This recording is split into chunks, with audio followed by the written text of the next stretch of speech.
So for the last part of what we're going to talk about with regard to interpreting logits are actually turning our coefficients, or our estimated coefficients, into something more interpretable like predicted values. And so I think this is actually a really intuitive and probably the most intuitive way to interpret and report your logit regression results. And so I highly recommend this as your primary means of communicating results from logit models.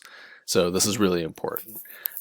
Just as an example, we're going to talk about what's the predicted probability of having CHD for a given subject who is of age 69.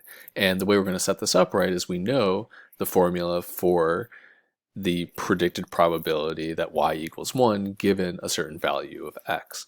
And so here we're literally just going to kind of plug and chug here. So when we get to the final formula here, where we're looking at 1 over 1 plus the exponentiated value of negative and your fitted regression line here, we're just going to literally plug this in. So we've got negative 5.3, that's our intercept, plus 0.11 times our age 69.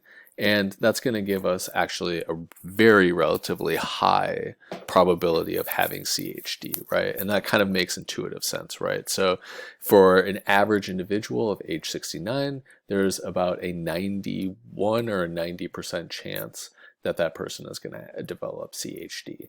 And we can see that, right, especially when we actually plot the predicted values. So if we look at someone over here on the very far end of our graph, right before 70, that's one of, if not the highest predicted likelihood of having CHD.